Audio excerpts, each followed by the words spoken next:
name, which abbreviates the phrase substitute user do. Using sudo is imperative in Ubuntu, as the standard root account is disabled by default. It is strongly recommended in Fedora and other flavors of Linux as well. Users not used to sudo or su see it as an annoyance at first until they realize the sound and secure nature of this excellent Linux feature. Why? Leaving root enabled gives a hacker a decided advantage. They need not guess the administrative user account if they know it is root. They only have to brute force or dictionary the password. However, if root is disabled, they must guess both a valid administrative account and its password, making breaking into the system more difficult, though not impossible. Likewise, if a user forgets to log off and leaves their terminal, a hacker or coworker will not gain a session with root privileges if that user was logged in as a standard user using sudo for administrative tasks.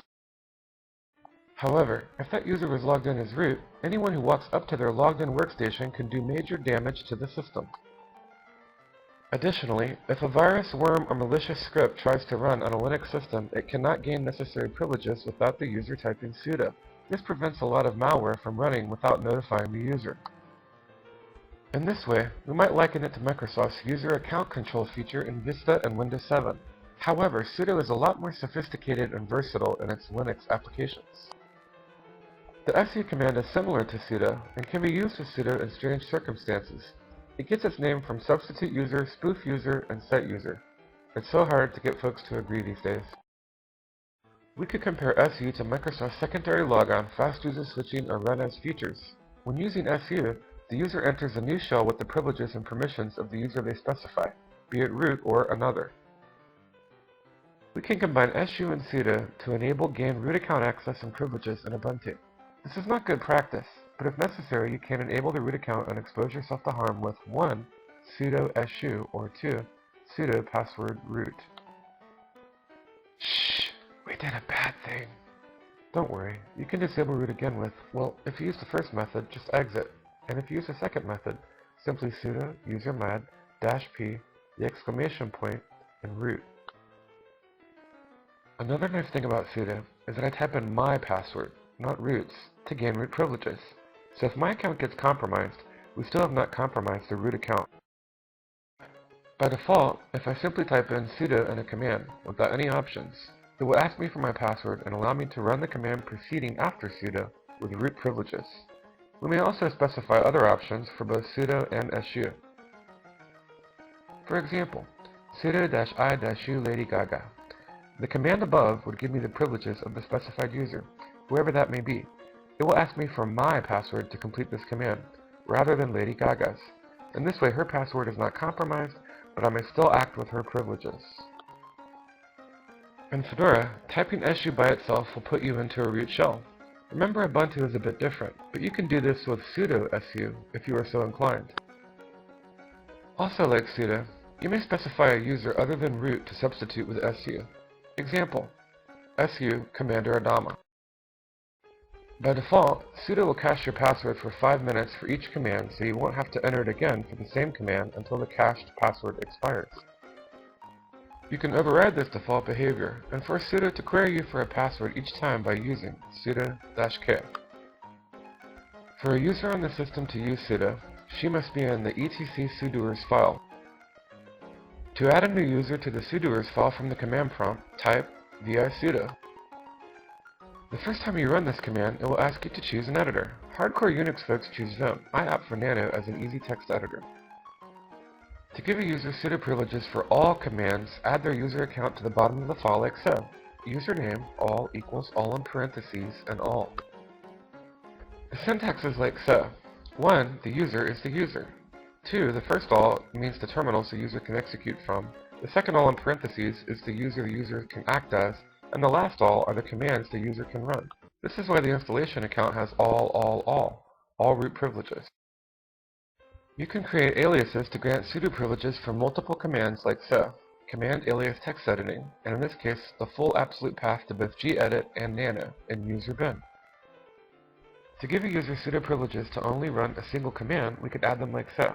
User all equals, and then the absolute path to the program. In this case, user bin gedit. Here's another example of giving users limited sudo privileges with the command alias.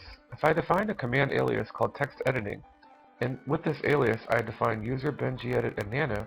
I can assign text editing privileges only to user with user all equals text editing. In addition, if you do not want the user to be asked for their password when running sudo, you could enter a line like so: user all no password all. This is possible, but not a good idea. Of course, there is a graphical way to give users sudo privileges in Ubuntu and Fedora as well. 1. Open the Users and Groups tool from the System Administration menu. 2. Click the user and then select Properties. 3. Choose the User Privileges tab. In the tab, find Administer the System and check it. This will add them to the appropriate groups to give them sudo privileges. If you've used Ubuntu Linux for long, you've become familiar with the sudo command. And if you use Fedora or other flavors of Linux, you probably use sudo or su to have a substitute root account or substitute user. But there's good reasons for using sudo in Ubuntu. Basically what sudo does is it temporarily gives us root privileges to do things that require root privileges, but without us actually having to enable the root account or log in as root. And you can think of it like Microsoft's user account control. You know how when that's turned on and it's kind of annoying, but yet it can be a nice security precaution in Windows, like Windows 7 or Vista. If I go to click on something and a malicious script or a worm or something, I actually have to get the user to click on OK and confirm before I have permission to execute. And that's their user account control.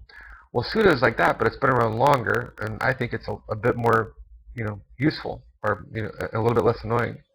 But the idea is that you should really never log in as root and kind of leave your root account disabled. It makes your system harder to hack and brute force. It decreases the chances, does not eliminate, but decreases the chances that your system will fall prey to unscrupulous people. The root account is probably the most dangerous account. So sudo kind of gives us a nice intermediate compromise between logging in as root, where we don't have to log in as root, but yet we can still temporarily gain root privileges. Now, by default, when you install Ubuntu, your install account will be added to the sudoers file, such that I installed this system as C Germany. So if I use sudo, if I wanted to, I could say sudo and gedit, and I could enter. If in this case it's cached. Remember, sudo will cache your password credentials for like 15 minutes or so, and then you'd have to type in your password after that time. Well, I've already run this before, so I don't have to type in my password, but otherwise, if it asked me for my password, but I was able to run gedit temporarily with root privileges by using sudo. Okay, and that's I'm part of that. And I mean, I could, if I wanted to, go to root. I mean, I could do sudo and su. Now in Fedora, I could just say su, and then use maybe the -l option, and if I wanted to, I can become root. I don't have permission to do this by default in Ubuntu. If I tried to do that, let me do. Notice it'll give me an authentication failure. However, I could sudo su, sort of defeat that. Boom, I'm root.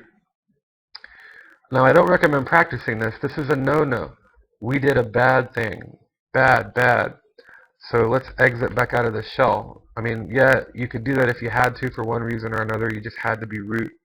But you don't really ever want to do that. That's in Ubuntu, that's bad. Even in Fedora, that's bad.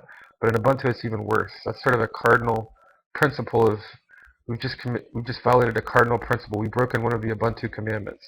So let's exit and do our penance, but so to speak.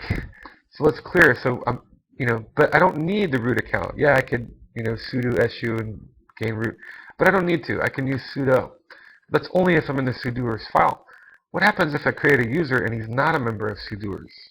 Well, let's take a look at that. I'm going to do sudo and user add, and I'm going to use the -d option because he needs a directory so he can log into Genome. So home, and I'm going to call this new guy. That'll be his login, and new guy. Okay. We'll make his account. Let's give him a password. Sudo password and new guy. With a capital G. And we're going to give him a real easy password. Just pass. And alright, so let's log out and log in as new guy. I have no problem running sudo. I'm in the sudoers file. What happens if he tries to use sudo? Let's see. So we're going to log out. And now I'm going to log in as new guy. The awesome, super complex cryptic password of lowercase PASS. And let's go ahead and here, let me launch terminal and zoom in a little bit there. Let's see what he does. And I'm going to print my working directory, so I'm in home new guy. I'm going to try to sudo, and let me just launch gedit here. And the password for new guy is pass. But notice it says he's not in the sudoers file. This incident will be reported. So if he was doing something bad, then the system administrator, he could find out about it, or he would know about it. But the problem is he's not in the sudoers file, and that's good. We don't want just anybody having sudo privileges. Another nice thing about sudo is notice that it doesn't ask for the root password. It asks for the user's password who's in the sudoers file, or who has sudo privileges. So that way each user can have their own password without having to compromise the root password. There's all kinds of wonderful advantages to sudo. But the question is, if we want to, how can we add new guy, or how can we give new guy sudo privileges, since by default he does not have them? All right, and there's two ways to do that. They say there's 50 ways to leave your lover. Well, we'll look at a couple of ways. We'll use the graphical interface to give him sudo privileges, and we'll also do it by editing the sudoers file in a text